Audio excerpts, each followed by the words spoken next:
Hello and welcome to the Startup Operator podcast. I'm Roshan. My guest today is Nischal Shetty, who's the founder of WazirX, which is India's largest cryptocurrency exchange.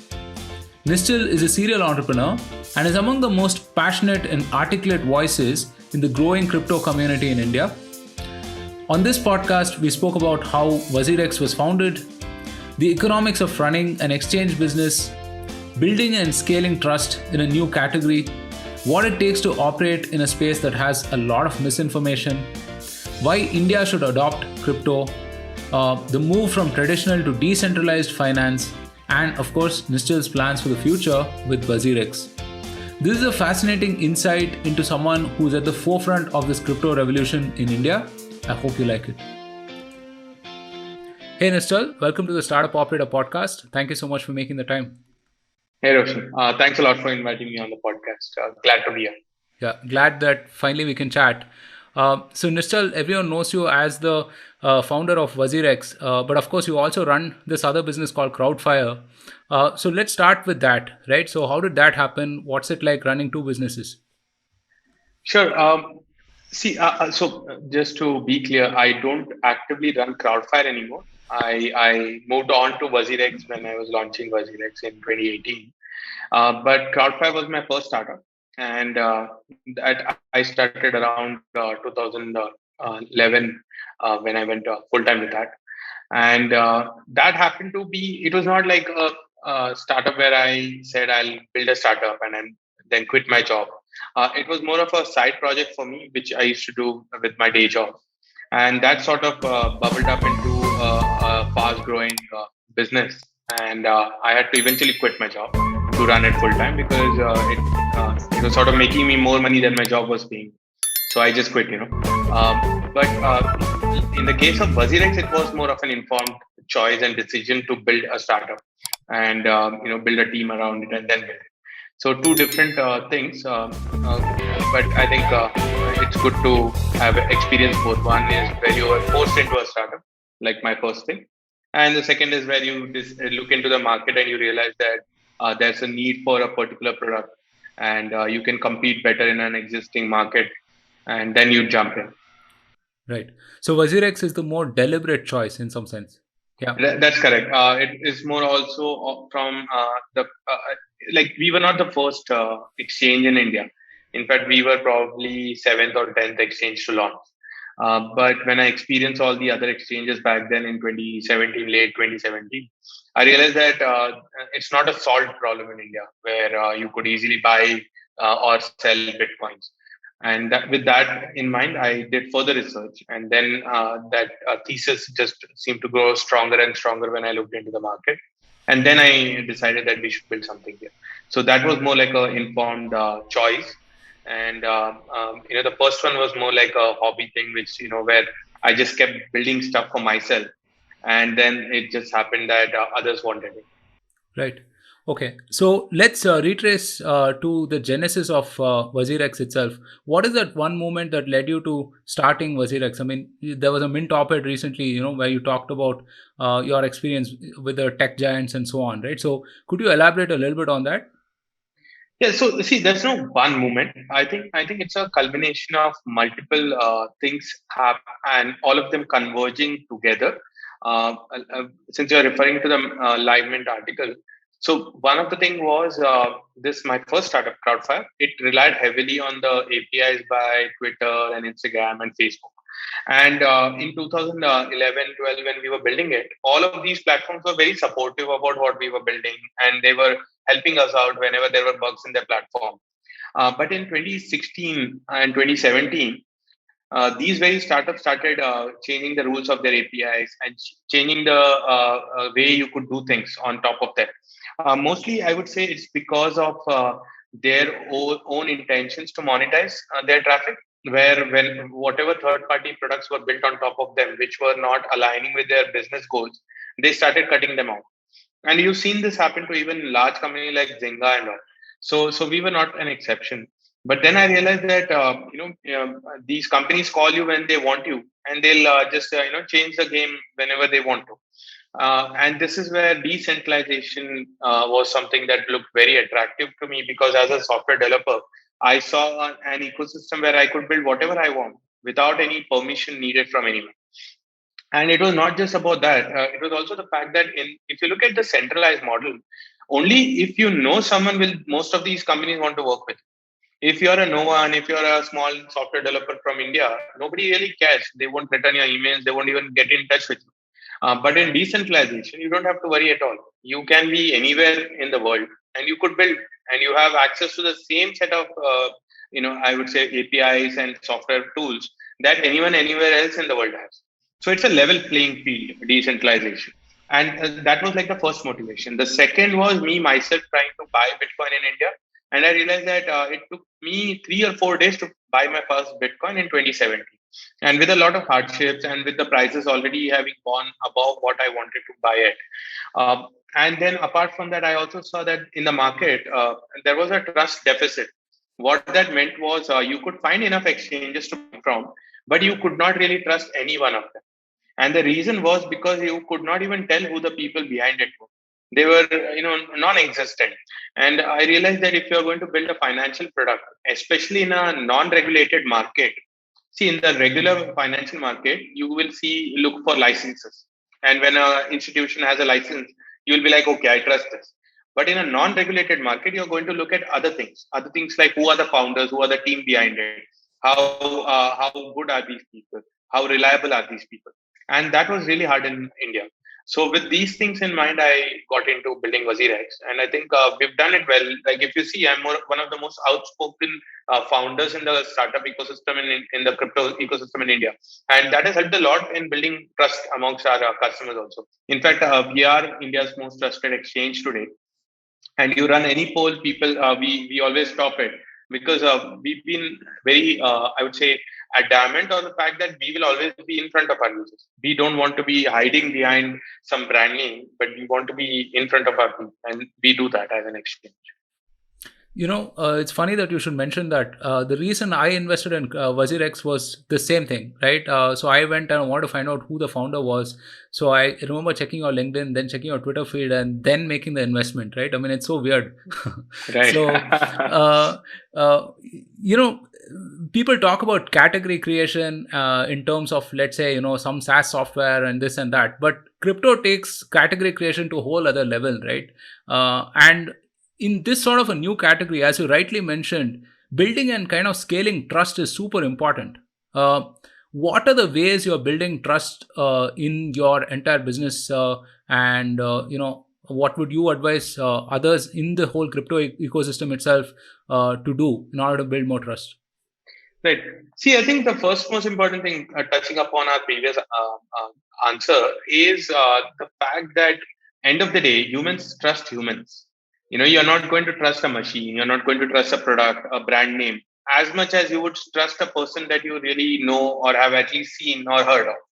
And that's where bringing in the human element into your product in crypto is very, very important. Because let's face it, this is a new category, like you said, it's true. And people don't know. There's already enough, how I would look at is, if you want to be afraid in crypto, you have hundreds and thousands of reasons to be afraid because there are so many things that can go wrong. So here, as a customer, what I need is some assurances. And assurances come when I understand that these are the people behind it. So putting yourself as a founder in front of people is very important. The second, once you have yourself in front, the second is the community behind. You need to establish a community for your product or your project that you're building in crypto. And that is again because crypto today relies majorly on references. You tend to get into using a crypto product when your friend tells you to do it, because not enough people know about a lot of things in crypto. The second is there's that again the trust deficit that comes in. So build out a large, great community, and the way to build a community is not by, let's say, running contests or asking people to join your group. It's by truly interacting with people. Like in my case, I make an effort to interact with people on Twitter all the time. I make an effort to get on video calls, Q&A sessions wherever I can. So you have to put true efforts as a founder and as a founding team of a startup into interacting with your community. Many times what happens, people are like, I have 50,000 followers on Twitter. If you don't talk to them, what's the use of those 50,000 followers? They're just numbers. So genuinely interact and build a community. The third is being very transparent in your communication. Now, this is another thing where, what happens is, like, for us, even today, when we started, for example, we had a weekly update. Weekly, we used to say what we are building, what is happening. And then as we grew, we made it bi-monthly, and eventually we made it monthly. Now today it's on a monthly basis because we've grown big. But initially, because we were small, I used to personally, and even today, write updates on what we have done. Now what happens is, then you're putting yourself in front of your customers and your users and telling them, look, I'm working hard, and these are the things that we are building. And you, as a customer or a user, you're now involved in this process, because you read this update and they are building this. Then next week you want to read more updates. So you have your community building. This is all in sync. Community building, user, building trust. Everything is in sync. So do that. Be very communicative. And I think the fourth most important thing in this is, do not sell in crypto, educate. Because the thing is, we are not in a market where you need to sell. We are in a market where you need to teach and educate people and let people take the informed decision. If you look at the traditional financial systems, I cannot, I'm not a new guy. If I come and tell you, please buy, what is stock, what are gold, nobody wants to learn that. That's why people are trying to sell you. They're trying to that, buy this financial instrument, you'll get a 20% return, 10%. In crypto, the good thing is not many people understand what it is, know about it. So go and educate. Don't try to sell, because one, you cannot sell to someone who does not understand what it is. The second is, then you'll be making a wrong choice for someone who may or may not want to get into it. So here we should educate. And education again brings interest, because I can tell you, hey Roshan, go and buy one Bitcoin, or I could tell you, hey Roshan, this is how blockchain works. This is what Bitcoin is, why it is innovative, and what the world is doing. Now you take an informed choice what you want to do. So I think these are the four major factors that, at least for us, has led to building a brand where people trust it. And I would suggest everyone to do the same in crypto. If you're listening to this podcast, you want to know how to get better. From the hundreds of conversations I've had with some of the best and brightest folks, the one thing I've noticed is that they're all voracious readers. Now that's easier said than done. And that's where the Daily Reader by CTQ Compounds comes in. The Daily Reader is how you can go from a wannabe reader to a regular reader. Every day, you'll get a carefully curated article on a bunch of interesting subjects like machine learning, mental models, or mythology. And you don't just read them, you also get to share learnings and discuss nuances with a community of super interesting people. The Daily Reader is your best way of building a reading habit and, of course, being better. Check out tinyurl.com/want to be a daily reader. That's want to be a daily reader. And sign up today for a special discount. I'll link to it in the description. Don't forget to check it out. Fantastic. So more than a couple of things that I want to delve deep on. This aspect about communication, right? It gets especially complicated when you see that, there's so much of regulation in this business, and, literally every day there's a statement by someone or the other about how this is going to go, right? Upwards, back, sideways, and so on. So how do you break that clutter, and how do you educate customers about, what really is happening? Look, I think it's a constant fight between, what's real and what's hearsay. And especially when there is no regulation, you'll always hear all of these conflicting reports about, like in India, for example. I think it's been over 3 years since we've been hearing news about a ban or a no ban, or all of that stuff. I think the way to do this is not to delve too deep into what negative is happening in the sector, but to focus and really double down on the positive factors that are around it. For example, when news about a ban comes, I tend to tell people that wait for facts. Do not just read in the newspaper or in somewhere and just assume things. Because there's a lot of fear, so people just want to assume the negatives. But look at India, for example. We are in a regulatory path, and this is something that most of our generation does not understand, because we've never experienced lawmaking when we are working on something. We've always had laws that were already placed in the country. Now, if you look back into the history of lawmaking, you will realize that it's never been a smooth road. It's never like, okay, let's do this, this is done. There's always a negative and a positive argument. And eventually, the governments will find a middle path to ensure that the negatives and the positive both are taken into effect. So this is the same thing that is happening in crypto. And I think just talking about it, telling your users, like a lot of time, negative news comes, people reach out to me saying, Nischal, is it true? And all. I just state the fact that have you heard it from any official source? Has a government website put it? Has a government leader told you? If no, then take it with a pinch of salt. Maybe it is correct or maybe it is not. We don't know. So I think end of the day, it's just about staying true to your markets and true to your people. You should also not go and lie to them. If someone says, "Oh, that's FUD," and you say, "Yeah, that is FUD," ignore it. See, we should all take everything with a pinch of salt. It's not like it's completely fake, but things can be twisted when there is no clarity, and that is what we are seeing. Twisting and turning of some words to make it more sensational. That is all that is happening in India. I think over time it will all be solved, but till then we should just talk about it. That's all we can do. Right. So that is the risk aspect of it, right? I mean, the fact that regulation is changing or seeming to change and so on and so forth. But the positive aspect also is the fact that you can actually proactively influence policy, right? Which can have a wide ranging effect, not just now, but for future generations to come. How do you think about that? See, I think if you look at it's in fact one of the reason why all this negative I would say thoughts or articles and all come out is because not enough people truly understand what crypto is. And because let's take this, one of the basic assumption is that every cryptocurrency is a currency. Now there itself the argument fails because cryptocurrencies are divided into four major categories, where currency is one of the possible categories. There is also asset, utility, and security.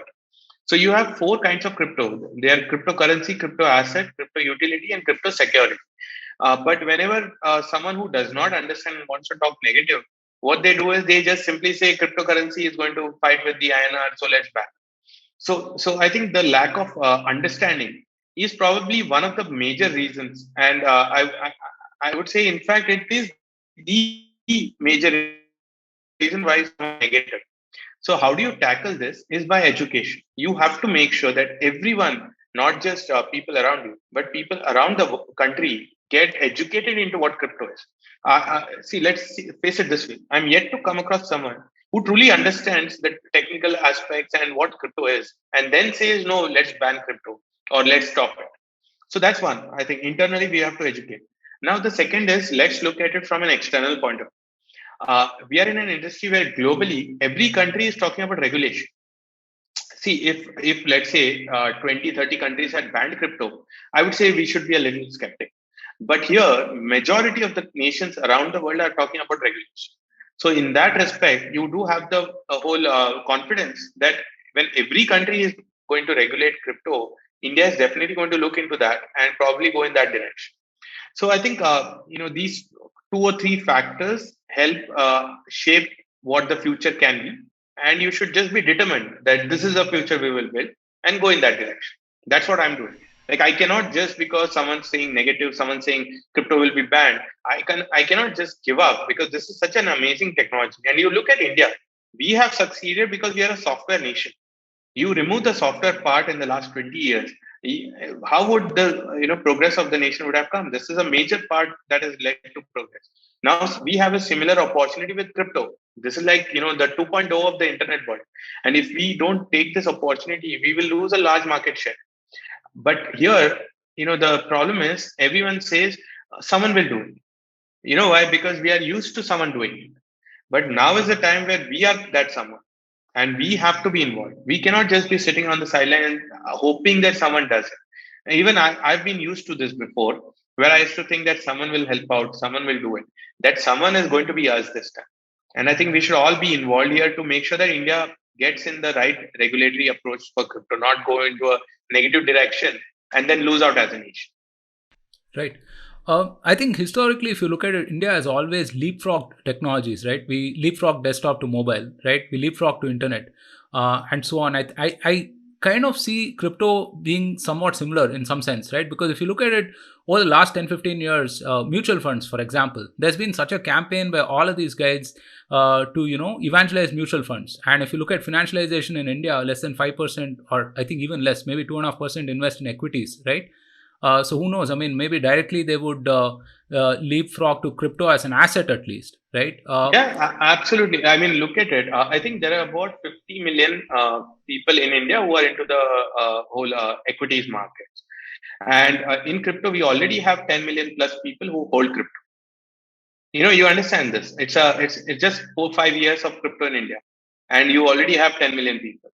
And it's I don't know 20, 30, 40 years of equity markets or even more, and you have only 50 million people. So crypto is already 20% of the equity market.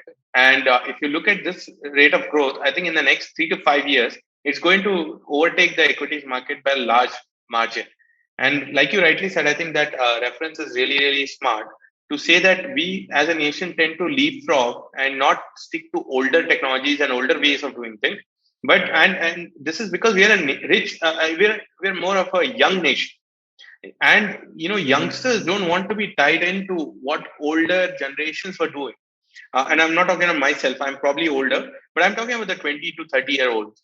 And I believe that they love technology a lot, and they are going to be leapfrogging from the traditional financial systems. They're going to ignore that and probably come to these new financial systems that are being built. So, is there an effort by, let's say, WazirX and a few other of your peer companies and startups operating in the crypto space to sort of launch a campaign? I see things about India Wants Crypto, for example. Can you talk about, the crypto community itself and what you're doing to evangelize crypto in India?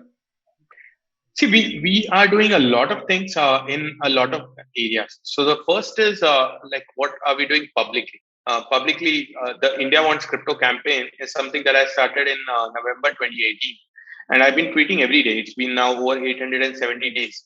The objective was that till we do not speak about what crypto is and we are not making everyone aware about it, why will someone even want to be involved and want to help out and want to regulate it? Not just people, but even our leaders. They need to hear that the community wants something like this. And this campaign has helped a lot because even today, I think tens of thousands of people keep sharing. It has trended nationally twice on Twitter in the last, I think, 30 days. So that's a great way to, I would say, educate the masses and also get your voices heard by your leaders. The other thing that we do is education, where as a company we put out educational blogs and materials. We have a education partner program where instead of building the content ourselves, we partner with other startups that are building crypto education content, and that has helped a lot for a lot of people who want to first get a complete understanding. They join these courses. Then the other is behind the scene. What we've been doing is we've been running a lot of webinars in universities like IITs, IIMs, so that the new generation is aware about what crypto is and what this technology is. So it's a combination of internal and external efforts that I think today is leading to this whole massive crypto awareness. If you look at it in India now, the awareness that we have as a nation in crypto is really increasing really rapidly compared to, let's say, even a year ago. I think today most people know about crypto, and a lot of people understand what crypto is. Right.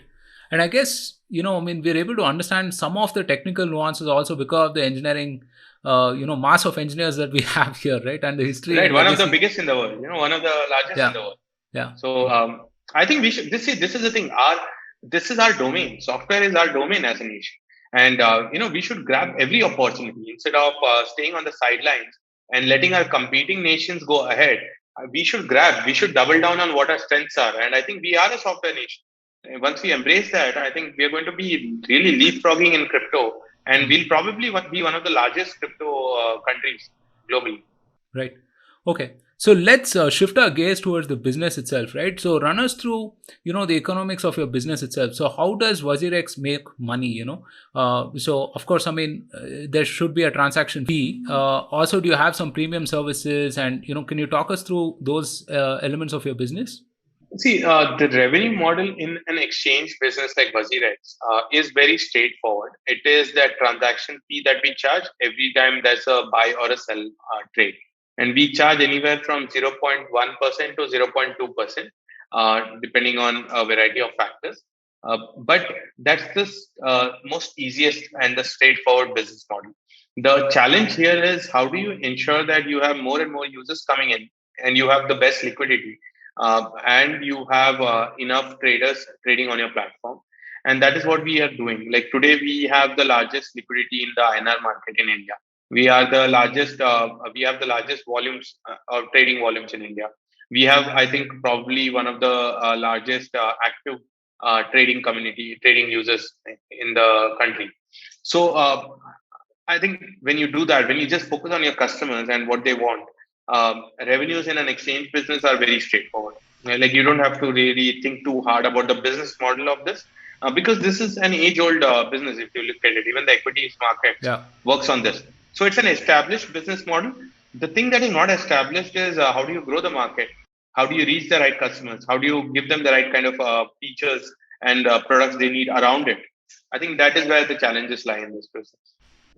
Yeah, that's a great point, because if you look at what something like a Zerodha did for the traditional brokerage securities business, right? Now the transaction fee as such is going down to zero, right? But then they Correct. were able to build all of these products around the central exchange itself, right? After getting people to invest in stocks, I mean, they have all of these other options for people to put their money in, where they're starting to see their revenue and stuff like that, right? So, do you have similar plans?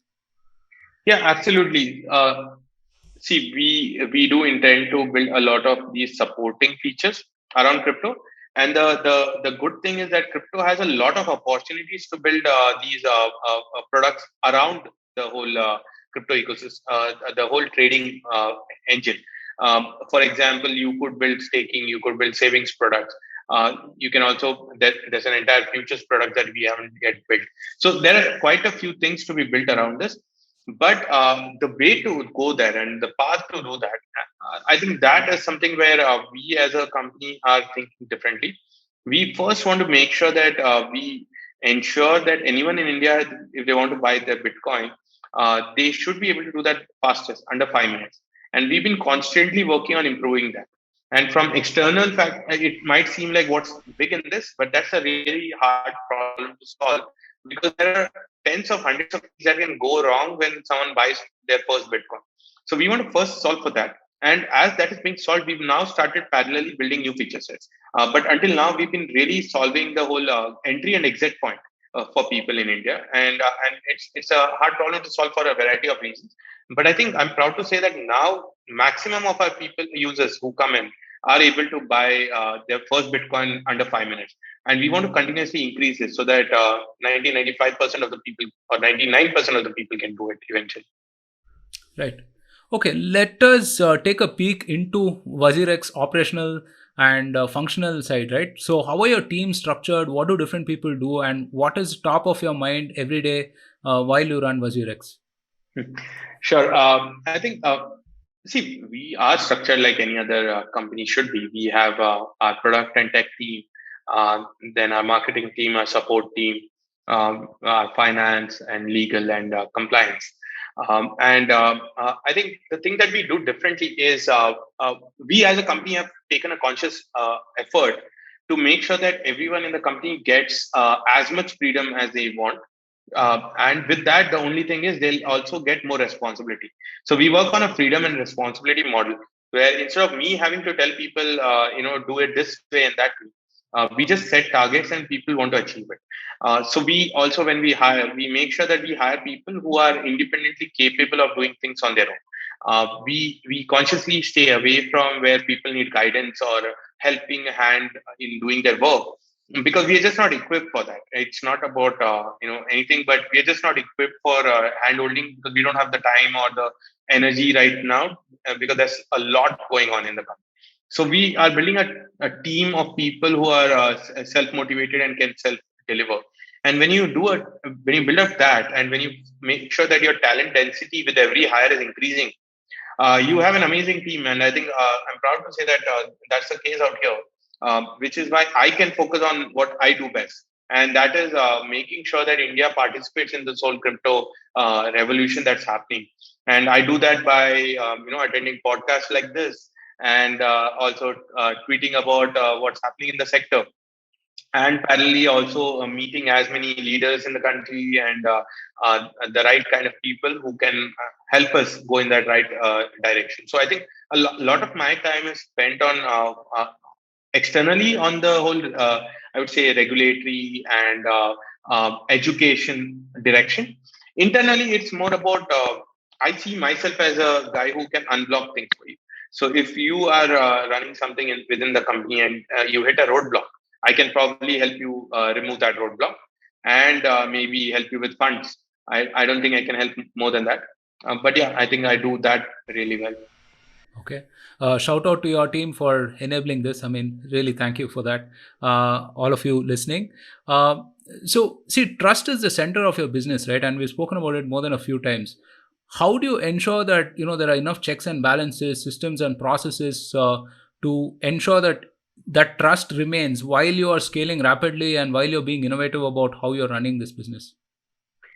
See, I think it all boils down to culture, and this has to come now. Let's say when you talk about trust, for example, for us, the trust starts from within, as in my trust on my colleagues, their trust on people they work with. So we start with that. We start with trusting each other rather than going externally first. And when you do that, and when you're hiring also, you look at people where you want to understand, you can trust them or not, and there's some instinct and some questions in the answer, in the interviews that tell you how truthful someone is, how much you can trust someone. So team building, trust is very important. And apart from that, I think once see usually what I've seen is people behave the way people around them are. And fortunately, because when we started WazirX, for example, we started with a small close knit team who have worked together for a long time. So that helped us establish this framework right in the beginning. And as we grew, as people joined in, they looked at how we behave, and they sort of imbibed that behavior amongst themselves. So I think trust has become like a de facto thing in the company. But again, you cannot just rely on trust. You also need processes. Some things that are set in motion for different teams to gel well together. So there are some frameworks that you can use, some tools that you use to make sure that things are flowing in the right direction, in the right way.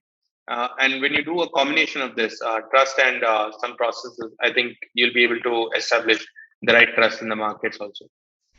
Awesome. So, final few questions. I know you have a limitation on time. So, in 2019, WazirX was acquired by Binance, right, which is one of the largest cryptocurrency exchanges in the world. What has changed since then? So, see, I think the Binance acquisition for us, my biggest motivator for that was, look, I wanted to grow WazirX as fast as I could. And while we were growing really well by 2019, when this acquisition happened, I realized that to take this to the next level, I wanted to understand from people who have seen this growth closely in the sector. And there was no one better than Binance. Even today, if you see, they're one of the fastest growing crypto startups in the world. And when I saw this opportunity of being able to work closely with CZ and with Bay, who's the CFO, they're amazing people who've seen amazing growth. And I knew that if I can just probably learn 5-10% of what they know, that will help me expedite the growth of WazirX. And if you see, I've been able to do that, sort of learning from them, looking at how they operate and trying to put in the right kind of methodologies out here in the company. That has helped a lot. Apart from that, Binance as a brand opens up doors to a lot of these partnership opportunities. Before this, it was really hard to get, I would say, crypto projects internationally to be serious about India. And now it's become like India is always in the strategy of every crypto startup globally. And that's again, I think all of these accessibility has become. All right, fantastic. So in your conversation with Balaji Srinivasan recently, you spoke about a shift from trad finance, right, to decentralized finance, and that fintech was kind of like a stepping stone in between, like an in-between thing, right? How do you see this transition happen over the next 5-10 years? See, I think look at if you look at the centralized finance, the biggest limiting factor there is the geographic barrier. Your traditional finance is only possible in a certain geography in your country only. And you look at DeFi, the benefit is there is no geographic barrier. There's no boundary. DeFi can be anyone in the world can access the DeFi ecosystem. The second is the whole non-regulatory approach here. There's no specific geographic regulation for these DeFi protocols to adhere to because they're just protocols. Then there's no company behind it. And because of that, what happens is you see rapid innovation, which is what you're seeing right now. The growth of DeFi in the last 6 to 12 months has been tremendous. And what we are seeing is just the beginning. Uh, DeFi is in the building block stage right now. What is happening is all of the things that you need for a future financial ecosystem or a financial company, a large company in the future, those protocols are being built today. As soon as these are built out, in the future, what will happen is, let's say you decide one fine day, hey, I want to build a bank. All you need to do is pick three or four or five of these protocols, and you have a bank with you. So today, if you want to start a bank, first of all, it's almost impossible because of licensing and the things that go into it and the amount of money you need.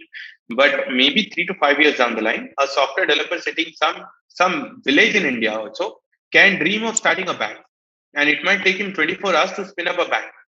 And that is possible through DeFi because for that software developer, it will just be about 5 or 6 APIs to be integrated and give an interface to someone. And this is a world which what will happen is the financial inclusion that you will see because everyone will be able to access these financial products. Today, a lot of things are reliant on your background.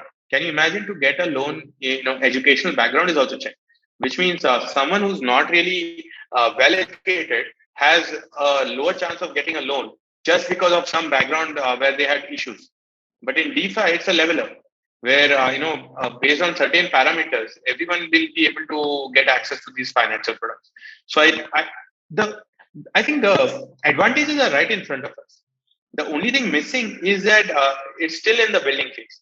It's like those electric cars where probably 7-10 years ago, when Tesla was still being in the early stages, people were laughing at Elon Musk and people were like, electric cars won't work.